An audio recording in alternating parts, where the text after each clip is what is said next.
Hello, this is Paul Bo Brookins, and we are going to play a new game. It's in DOSBox, as you can see, and I decided to start the game up after I started the video, so you don't miss any of the awesome intro music. This is a game that I loved as a kid. I played it probably a dozen times. Called It's by Sierra, obviously. It's called Space Quest 3. Look at that awesome screen. The Pirates of Pestulon. 1989 by Sierra Online Inc. Those are the creators, Mark Crew and Scott Murphy. Their alter egos, the two guys from Andromeda. Not as many people in the credits as there are now.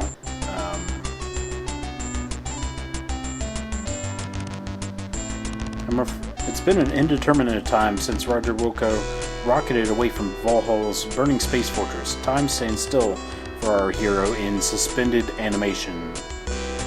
So, indeterminate amount of time. Its engines long spent, the small escape pod drifts aimlessly through unfamiliar starfields, its course altered many times by small asteroids and space debris. Inside, Roger lies undisturbed in his sleep chamber. But not for long. When you think how empty space is, how long would it take for it to run into one asteroid, versus running into something that actually happens? So, there might be centuries and centuries. Uh-oh. Somebody's locked onto our ship. No. It's flashing. Rainbows. There's some kind of alien language. Yeah. Robot.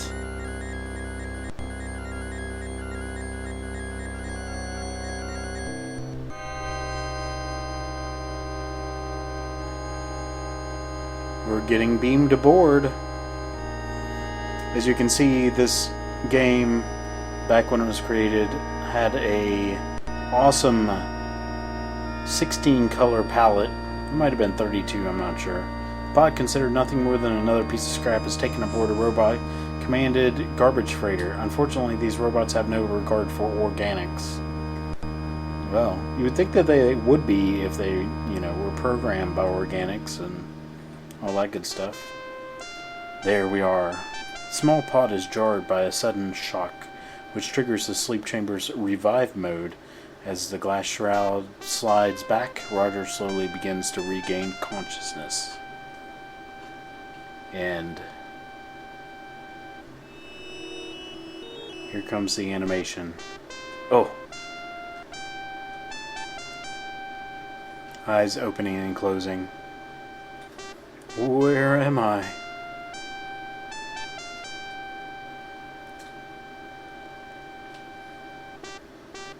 It's been about 30,000 years, so I hope you're okay with that.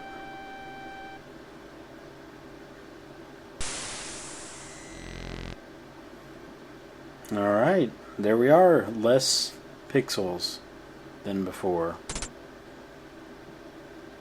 You notice the sounds from the pod grow softer until they are imperceptible. Having served its purpose, taxed its resources, the pod gives a final hum and shuts down. Alright, so that's... Oops. Oh no! Let's get that back.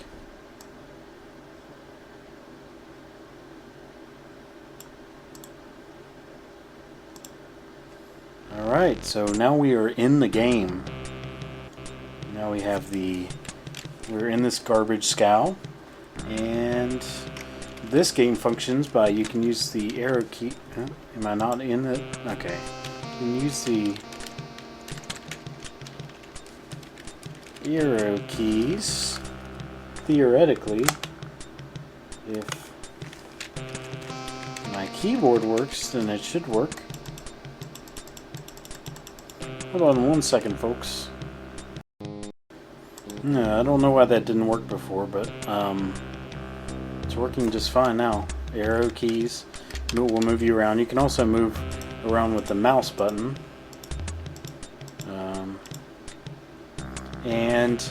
But there's no kind of system in how to play the game other than typing things. You can move with the mouse, but that's the only thing the mouse is useful for in this game. You have to type. You are standing in a debris-cluttered junk bay. An escape pod rests in the middle of the room. There are chunks of metal lying around which seem to be small sections of old spaceware. So this looks like it's salvaging metal for, recycling maybe. And salvaging slime, if you look at the walls. I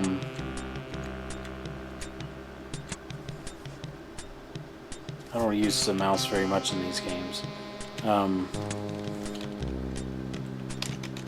What's on the ground? The floor is composed of a mosaic of overlapping welded steel plates.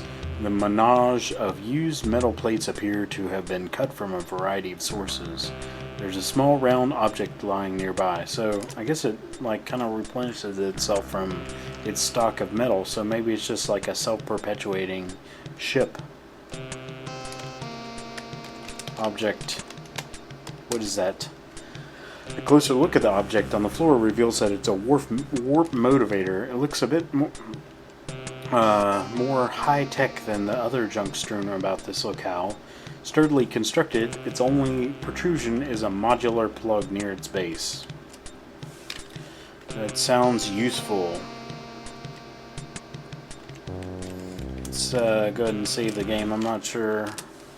I actually tried this once, if you saw that save game. Well, let's look around here. You're quite impressed by the size of this junk freighter. The skeletal remains of a stripped-down space tanker stage lie half buried in scrap. Okay. So this is like a hallway, or a... Okay. What do we got in here? Someone or something has done a real job on this tanker. Was this a result of some space battle, or perhaps you're not the only one roaming around in here? Well, that sounds dangerous. The walls are made of metal. Missing panels reveal old frayed wires. Except for the one on the left. Most of the wires here look dangerously worn. Get left wire. There are no decent wires left within reach. I thought you said there were. Okay, well, I guess I need to be next to it. You take the only decent piece of wire available. Okay, well that'll be useful.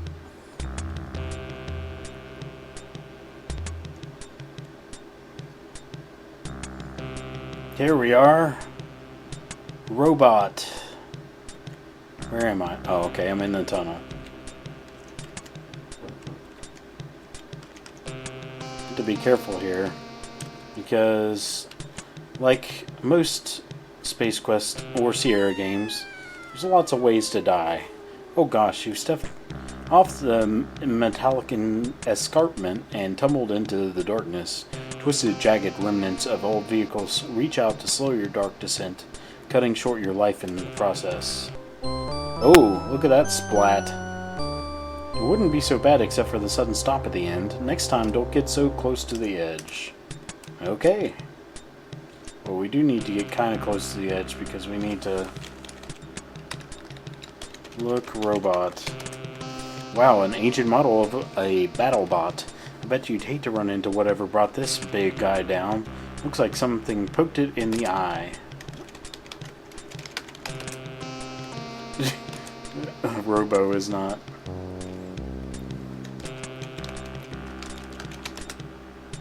Okay, not from here.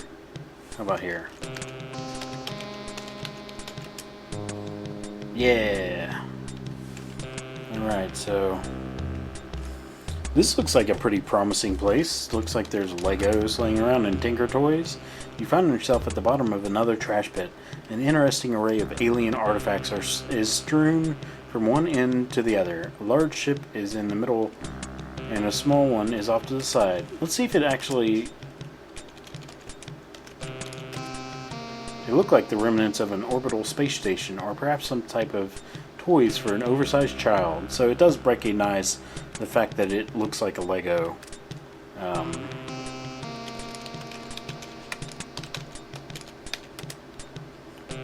Okay, yeah, so same thing. It recognizes the copyrighted... Let's look at the ship.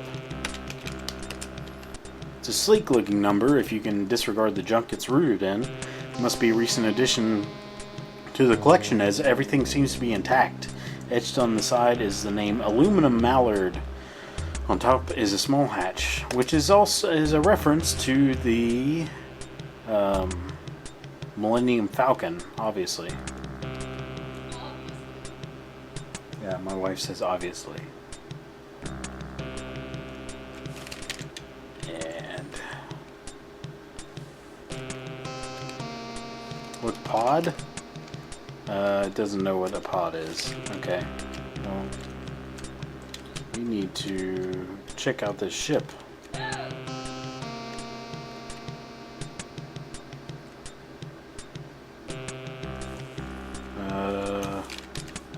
I know that there's some way to die.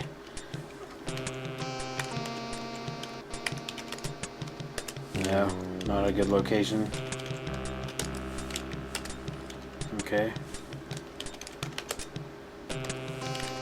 Where can I climb? I know it's not the front here.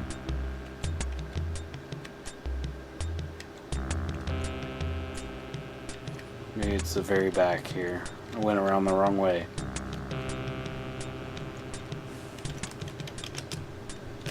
No? Let's see. Wait, that said something different. There's no good way to scale the slick ship. Okay, so we can't get in there. We need some kind of ladder or something.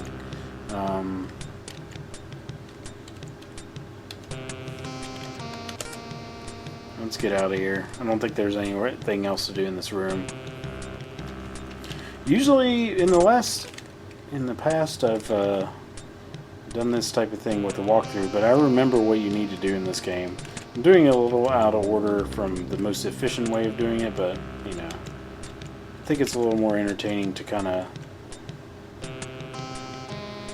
do things in a logical manner instead of doing them in a manner that I know is going to work. Let's see, we went this way. Am I walking? Okay, there we are.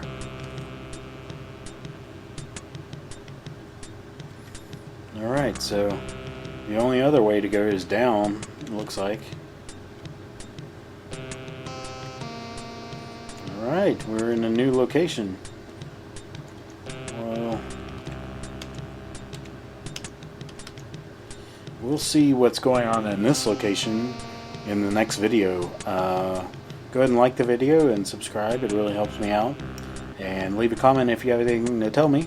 But otherwise, my name's Paul Bo Brookins, and we will see you in the next one.